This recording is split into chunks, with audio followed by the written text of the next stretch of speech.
Mahesh, surprise. ജീവിതം തന്നെ ഒരു സർപ്രൈസ് അല്ലേ? എന്താ ഷർട്ടൊക്കെ ഇടാണ്ട് കിടക്കുക? എന്തേലും പരിപാടിയാണോ?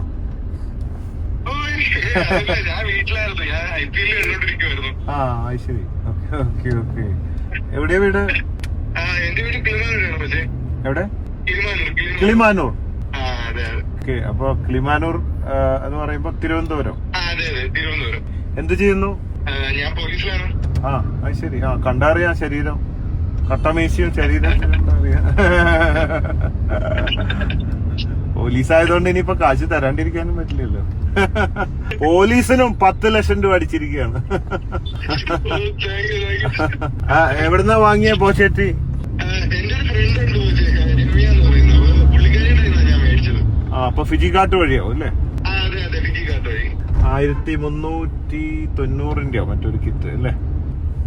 സോപ്പ്, ക്ലീനിങ് പ്രോഡക്റ്റ്, അങ്ങനത്തെ കുറെ സാധനങ്ങൾ, 6-7 സാധനങ്ങളൊക്കെ ആയിട്ടുള്ള കിറ്റ്. അപ്പൊ സമയം ഇനി പോലീസ് പണി നിർത്തണ്ട കേട്ടോ. പോലീസ് പണി നിർത്തി എന്നെ പോലെ കച്ചവടക്കാരനാവണ്ട. ഏത് സ്റ്റേഷനിലാ വർക്ക് ചെയ്യുന്നത്? ഞാൻ സ്റ്റേഷനല്ല, special unit industrial security person പറയും. ശരി. തിരുവനന്തപുരം? അതെ, തിരുവനന്തപുരം. എന്റെ ഹെഡ് ഓഫീസിലാണ്. ശരി ശരി. ആരൊക്കെ ഉണ്ട് വീട്ടില്? ഞാനുണ്ട്, വൈഫുണ്ട്, അച്ഛനും അമ്മയുണ്ട്. പിള്ളേരൊന്നും ആയില്ലേ? ഇല്ലല്ല, ഞങ്ങളുടെ മാരേജ് കഴിഞ്ഞിട്ട് ഇപ്പോ ജസ്റ്റ്. വീട്ടില് ഡ്യൂട്ടി ഇല്ലേ? പുറത്തു മാത്രമാണോ ഡ്യൂട്ടി? അച്ഛനമ്മയൊക്കെ സുഖമായിട്ടിരിക്കുന്നോ? സുഖമായിട്ടിരിക്കുന്നു, എല്ലാവരും സുഖമായിട്ട്. അച്ഛൻ എന്നാ ചെയ്യുന്നേ? സുഖല്ലേ? കുഴപ്പമൊന്നുമില്ല. അബ്രോഡായിരുന്നു, ഇപ്പൊ അവിടുത്തെ പണിയെല്ലാം കഴിഞ്ഞിട്ട് ആണോ? ശരി. ഓക്കെ. അപ്പൊ നിങ്ങളുടെ വീട്ടിലാണ് ഇപ്പൊ ഉള്ളത് അല്ലേ? വൈഫ് ഹൗസിലാണോ? എനിക്ക് തോന്നി നിങ്ങളുടെ വീട്ടിലല്ലാന്ന്. കിടപ്പ് കണ്ടപ്പോ തോന്നി വൈഫ് ഹൗസിലാണെന്ന്. നമ്മളീ സ്വന്തം വീട്ടിൽ കിടക്കണ വൈഫ് ഹൗസിൽ ചെല്ലുമ്പോൾ കിടപ്പിനൊരു വ്യത്യാസം കാണുക ഇല്ലേ? ഞാൻ എത്ര കറക്റ്റ് ആയിട്ട് പറഞ്ഞു? എനിക്ക് അങ്ങനെ ചോദിക്കാൻ തോന്നി. ഞാനിപ്പോ ഡ്യൂട്ടി കഴിഞ്ഞിട്ട് ഞാനിപ്പോ വന്നതേ ഉള്ളൂ. അപ്പൊ വൈഫ് ഹൗസ് ആണ് അടുത്തുള്ളതേ. ഞാൻ നേരെ വൈഫ് ഹൗസിന്റെ വീട്ടിൽ കയറി. വൈഫ് എന്ത് ചെയ്യുന്നു? പോലീസ് തന്നെയാണോ? പഠിക്കുകയാണ്. ഇനി എന്താ ചെയ്യാൻ പോണേ 10 ലക്ഷം? അയ്യോ, എന്ത് ചെയ്യാനാന്നോ? എന്ത് ചെയ്യാനാന്നോ? ഐഡിയകള് ഞാൻ പറഞ്ഞുതരാം. ആവശ്യമില്ലെങ്കില് പൈസ.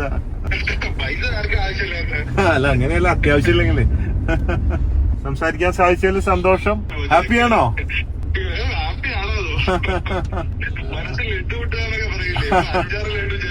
ഒരുമിച്ച് പൊട്ടിയില്ലേ? അപ്പൊ നമ്മള് അറിയിക്കാം എന്നാണ്. ഞാൻ തിരക്കായതുകൊണ്ട് ഇപ്പൊ ഒരാഴ്ചത്തെ ഡെയിലിയുള്ള 10 ലക്ഷം കൊടുക്കാൻ പറ്റിയിട്ടില്ല. ഒരുമിച്ച് ഒരാഴ്ച 2 ആഴ്ച കൂടുമ്പോഴാണ് എല്ലാവരും വിളിക്കണത്.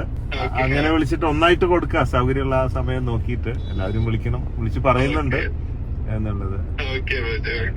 അപ്പൊ okay, nice talking, nice meet you. കാണാം, വരുമ്പോ കാണാം. Bye bye. അപ്പൊ ചായ കുടിക്കൂ, പോലീസും കോടീശ്വരനാകൂ. Love you everybody.